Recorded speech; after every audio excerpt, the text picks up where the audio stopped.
रामकृष्ण हरी. जय श्री स्वामी समर्थ. आज आपण श्री स्वामी समर्थ यांची कथा पाहू, जिचं नाव आहे सामर्थ्य आणि शक्तीचा योग उपयोग. स्वामींनी दिला असा बोध.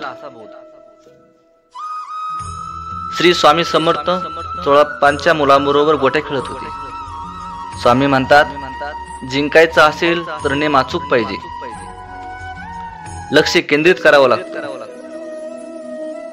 खेळ म्हटलं तर गोंगाट तर होणारच. चोळप्पाची सासू पारायण करत असते, तिला त्रास होतो. चोळप्पाची पत्नी स्वामींना थोड्या चिडक्या स्वरात, निदान थोड्या वेळापर्यंत तरी शांतता राखा असं म्हणते. स्वामी मान्य करतात, पण समज पण देतात.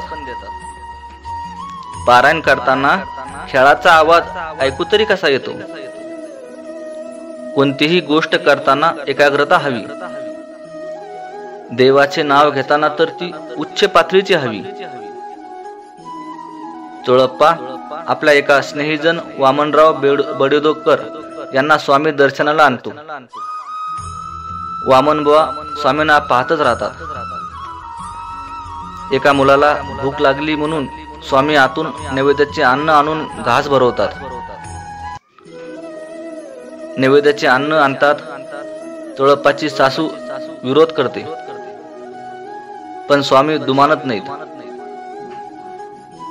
स्वामी सांगतात, पोथी नुसती वाचू नका, आचरणात आणा. अंधश्रद्धा, सोळ ओळ याच्या जास्त नादी लागू नका. चोळप्पाची पत्नी आणि सासू चोळप्पाजवळ तक्रार करतात, पण चोळप्पा काही ऐकत नाही. तिकडे शास्त्री बुवा वामन बुवांना स्वामीबद्दल घालून पाडून बोलतात. मग ते वामन बुवाला घेऊन आपल्या गुरु घोलप्पा स्वामीकडे जातात. घोलप स्वामी मुठभर मातीला सोन्याच्या नाण्यात बदलून चमत्कार दाखवतात. वामन बुवा चमत्काराला दुमानत नाहीत. उलट ते घोलप स्वामींना आपल्या गुरु स्वामी समर्थाबद्दल सांगतात. घोलप स्वामी सोन्याचं लालूच देऊन आपला शिष्य करू असं पाहतात. वामन बुवा आणि घोलप स्वामी यांच्यात वाद विवाद होतो. जाता जाता वामन बुवा सांगून जातात की माझे गुरु येईल तुमची परीक्षा पाहायला. तिकडे शास्त्री बुवा घोलप स्वामीकडे दगड घेऊन याचं सोनं करा अशी विनंती करतात. अर्ध सोनं आम्ही घेऊ अशा अटीवर घोलप स्वामी आपले प्रयत्न सुरू करतात. पण काहीही केल्या त्यांना यश मिळत नाही. त्यांना वाटतं की वामन बुवांनी आपली विद्या हिरावली आहे, म्हणून सूड घ्यायला घोलप स्वामी धर्मशाळेत जातात.